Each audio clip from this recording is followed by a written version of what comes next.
1:21 then. He's at Melbourne International Airport, ready to win his way back to New Zealand after another late night last night. Dave Worsley, welcome back.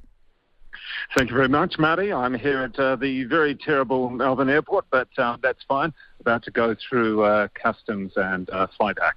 Yeah, just Oliver, we all love airport stories where it's just an administrative shambles. Why is it so bad today? Well, when you have privately run airports, Marty, which Melbourne is and Sydney as well, guess what? All they care about is the profit. The people flying, and I've come through here and used to live here and in Sydney, and that's all that matters, Marty. So let's make Auckland Airport privately run because that'll make it better.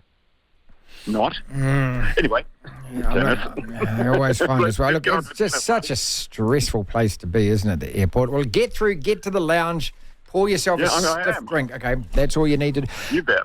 Sabalenka to start with quickly, back-to-back for the woman with no flag, the Belarusian. She comfortably accounted for Coco Gauff and ended up barnstorming the tournament without dropping a set. Yeah, exactly. I mean, she's just so strong. But what she reminded me of was Serena Williams at her prime. So aggressive and intimidating in many ways. Intimidating the way she walks onto the court, the way she did everything. And that was the whole presence that, to my mind, Serena Williams had in her prime as well. In fact, if you put the ball in the hitting zone of both Serena and Sabalenka, then you're gone. You're effectively gone. And this was the problem that Zhang couldn't quite move her around enough, couldn't quite vary the play, and was always on the back foot all the way throughout the match. Yeah, look, after collapsing in that final at the US Open, which you were at last year, apparently she's done a lot of work on the mental side of the game. She's brought in psychiatrists and sport consultancy, whatever it is, and so forth. But just getting her to the stage where, when it comes to pressure points, handling those moments, obviously something has changed, hasn't it? Well, yeah, I think the loss helped, and she even admitted that, even though she didn't feel great about it, of course, winning 6-love the first set and then losing the next two. That's going to take a lot out of you. But in many ways, it helped her to actually think, okay, if I start well, I can't just take my foot off and go, oh, well, I've got the first set easy. The rest will be fine. Well, that's the way it is. You've got to actually keep continuing. And even as we saw in the men's final as well, you can't just let your foot off when you're playing someone like Djokovic, when you're playing in the semi-final of a women's tournament as well. You've got to carry on. Don't relent. And, well, she was relentless. From day one, from point one, she was relentless and just didn't let up against Zhang, who was obviously got a lot of potential, but still a little way to go when it comes to that first Grand Slam final. Dave Worsley talking tennis with us. Aussie Open wrapped up overnight. I started the show by saying, what have we learned over the weekend? And I said about Sabalenka that it said to me that she's got what it takes now to go on and dominate women's tennis, or certainly be one of the top 2 or 3 players consistently winning slams for the next few years. Do you agree with that? Because she had to get over the hump of winning that second one. Yeah, I do. I do agree with that because her main rivals that we can certainly see at the moment are still Swiatek and also Coco Gauff, possibly Andreeva, the 16-year-old from Russia, who has got probably a couple more years in it before she starts winning slams, but she's going to be competitive. So there's your opposition at the moment. And when you look at that opposition, you say, who's the best? Sabalenka. Until maybe Coco Gauff realises how to serve properly and not let her service percentage drop. Swiatek on clay, well, she's won, I think it's 3 of those. So she's pretty decent there. That'll be interesting on clay to see how Sabalenka goes. She'll have to play longer rallies on the clay court. Let's turn our attention then to Carrot Top and his Carota band of fans.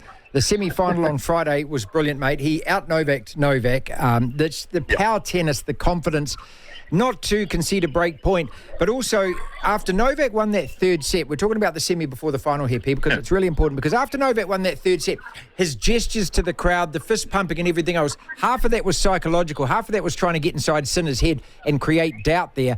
And when Sinner had 3 break points, Novak's first service game in the fourth, didn't convert them. Then he was down love 40 in the second service game from Novak. I thought that was the turning point of the match there, Dave. I thought him coming back to win that and break that game was why he won the tournament.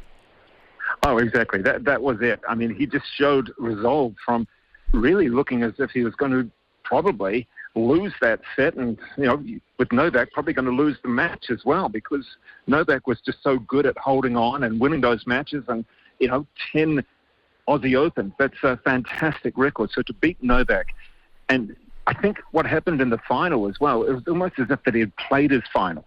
And we were all thinking, oh no, this is going to be over in straight sets and it's going to be gone. He played his final a couple of days ago against Novak, when in fact he actually came back and showed. I mean, I'm impressed by a 22-year-old Sinner. You know, I know I predicted him and all that. You did. Sure, yeah. he was in the top. Oh, he was in the top 4. You know, it wasn't that I actually, I had a good chance that he was going to do well. I just didn't expect him to really beat Sinner, to beat Djokovic like that, and then to stage such a remarkable comeback. He was playing better than even I expected.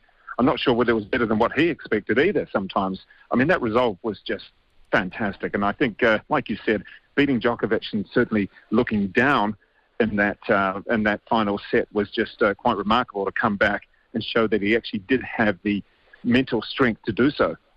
Medvedev, 3 5-setters in the tournament. He comes back from 2 down a couple of times. Did he just run out of legs in the end there? I think he did. You know, he had 3 going into the final, then another one. Sorry, that's right. I think he played around 25 hours of tennis or something like that. Something, ridiculous. But he played something ridiculous. Like he played about 6 or 7 sets more than everyone else. I think he played another 3 or 4 hours or he was on court longer than everyone else. It's got to take its toll, doesn't it?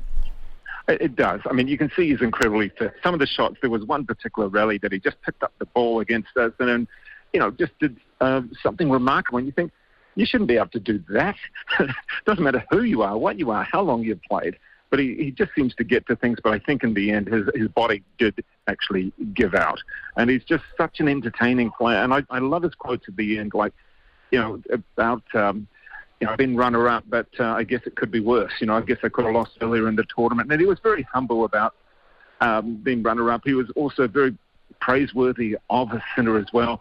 You've got to give the guy a lot of credit, and you've also got to give him a little bit of sympathy as well for being runner-up again at a Grand Slam.